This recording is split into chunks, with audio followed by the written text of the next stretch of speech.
back again. Today we are going to talk about little victories, and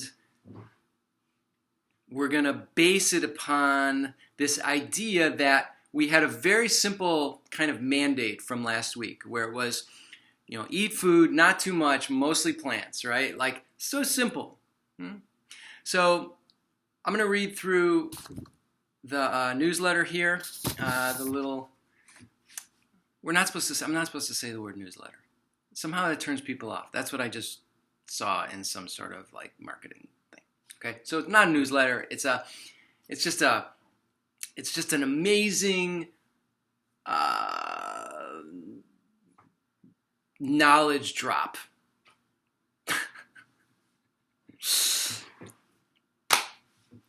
No idea what it is. Okay, so we're going with little victories. Here we go. And by the way, they're drilling through my floor underneath me. So if you hear a distracting sound of a sawzall like literally coming through the floor of my apartment, then you'll understand what's happening here. Okay, last week I talked about what seems like a very simple mantra. Eat food, not too much, mostly plants, right? But within that simplicity is an implied challenge. It's one thing to know something and a whole other thing to act upon that knowledge, right? We know that. It's obvious to anyone who's made a New Year's resolution, gone on a diet, tried to quit a destructive habit, that changing behavior patterns is not easy to do, right? However, there is a way, and it has to do with these little victories, this idea of little victories, okay? But first, I just want to talk about this one little study when it comes to the eating habits, sugar water versus cocaine. When it comes to our eating habits, often despite strong incentives to change, we don't. And the question is why. And for one, our brains have been hijacked by science.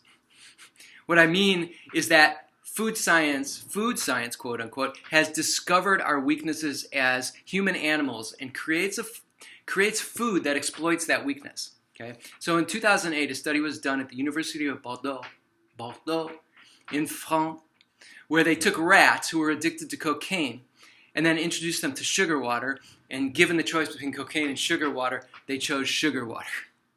Almost every time. All right, so food science has figured out how we gravitate towards certain kinds of sugars, proteins, and fats, and they exploit this tendency by creating foods that have the taste, mouthfeel, and satisfaction-giving qualities that make us literally addicted. In doing so, they have divorced, okay, I'm very proud of this sentence here. In doing so, they have divorced the tastes that we are attracted to from the whole food that our bodies have always depended upon for nourishment. The signal that sweetness, for instance, means nutrition is no longer true, causing us to want more and more as our body seeks the nutrition promised by the tastes. The evolutionary signals that have guided us for millennia are now leading us headlong into the jaws of product marketers and food-like creations in support of a $1 trillion food industry that profits off our addictions. We are truly grist for the corporate food industry mill, and we pay for it with poor health and out-of-control health costs. Boom! All right, so although I may have made it sound easy just to shop on the outer ring of the grocery store and eat actual whole food, there are strong forces working against us. I recognize this. So for that, and our seeming weakness in the face of these forces, we must have compassion for ourselves and compassion for others. So we are fighting a battle where the enemy is right under our noses, but very hard to see.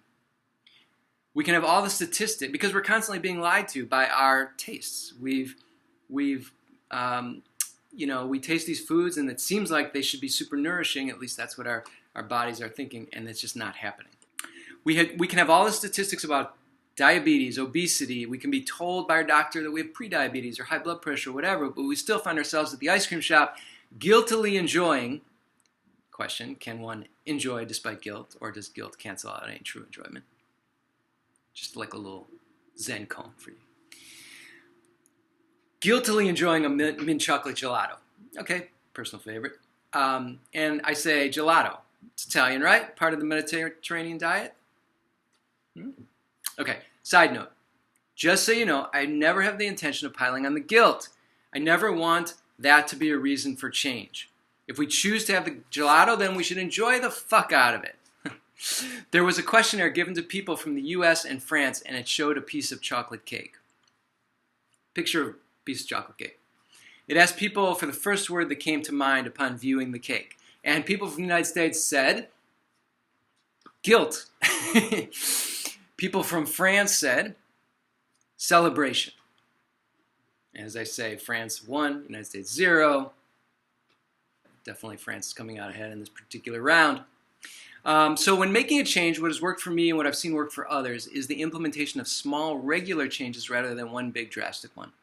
So making commitments to just one small change can act as a shoehorn in your life, a little wedge that can make a big difference. From that one small change, you will feel accomplished, proud. You will likely learn a lot from the experience, not only on a physical level, but on an emotional and spiritual level. Because one little victory, one new habit can have ripple effects throughout your life and then lead to even more little victories. And then you can do little victory dances. Okay. All right, so today's little victory, rethinking hummus and chips. Okay, so if you watch the next video, you'll see me making hummus. It's magical. You really should see it. I picked hummus and chips today because it's a pretty common snack that many people, including myself, enjoy. With just a little consideration and less than 10 minutes of time, we create a little victory that we can then build upon. So, here's a question you may be thinking to yourself. Ready? What's the problem with hummus and chips? I've always thought it was a healthy snack. The answer is that it's certainly not horrible, but we can do better. So here are some of the problems with the chips, for instance. Okay, chips are made of corn. We talked about this last week a little bit. 90% of all products on the shelves in a grocery store contain some corn product.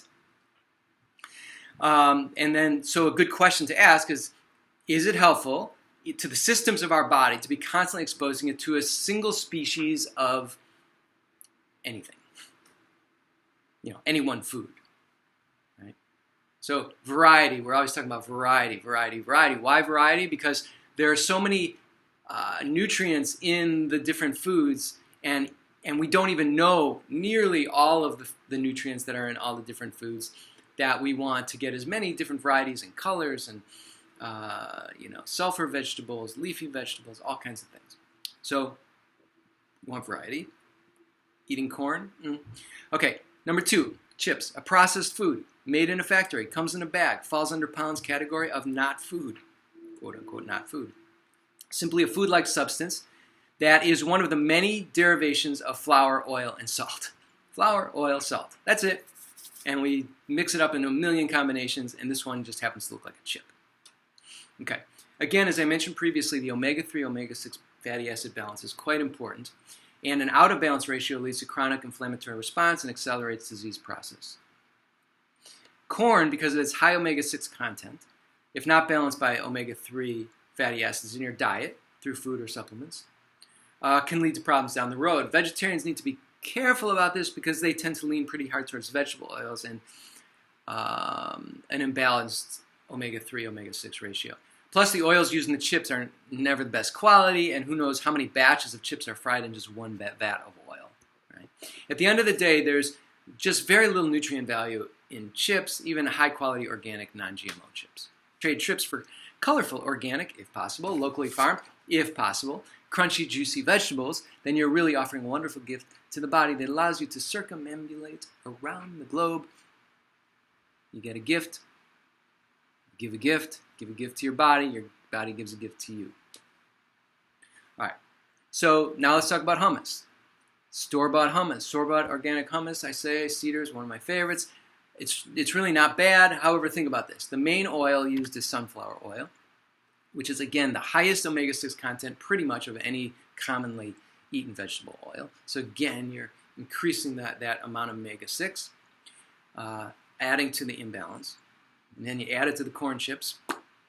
So if you make your own hummus and use veggies to dip, then you immediately eliminate those omega-6s from the meal. You'll get them in other places, of course. So it's okay. You need them, but you don't need so much. Also, making your own hummus will save you money.